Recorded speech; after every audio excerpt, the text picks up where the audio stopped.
సంక్రాంతికి 2 రోజులు విడుదలైన మా సినిమా చాలా పెద్ద సినిమా కాంపిటీషన్ తో విడుదలవుతుందని మనందరూ చాలా భయపెట్టించారు. ఈ సినిమా వినబడుతుందా కనబడుతుందా అని చాలా మంది అడిగారు. మాకు కూడా దానికి ఆ జవాబు దానికి ఏంటి ఆన్సర్ అనేది మాకు తెలియలేదు. కానీ 2 రోజుల్లోనే సంక్రాంతి బ్లాక్ బస్టర్ గా నిలబెట్టారు మా సినిమాని. Thank you so much. మీరు చూపించిన రెస్పాన్స్ ఎలా ఉందంటే రాజుగారికి వెళ్ళి 7 తరాలంటూ 7 తరాలు గుర్తుండిపోతుంది. మీరు ఇంత ప్రేమ చూపించారంటే మీ ప్రేమలో నేను చాలా దూరంగా వెళ్ళాను.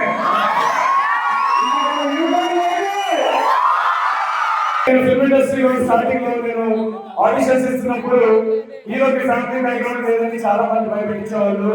ఒక్కసారి ఈ రోజు 4వ బ్లాక్ బస్టర్ కొట్టిన తర్వాత ఒక చిన్న మాట చెప్తాను. నాకు ఫ్యామిలీ బ్యాక్గ్రౌండ్ లేదేమో కానీ ఈ బ్యాక్గ్రౌండ్ లో చాలా మంది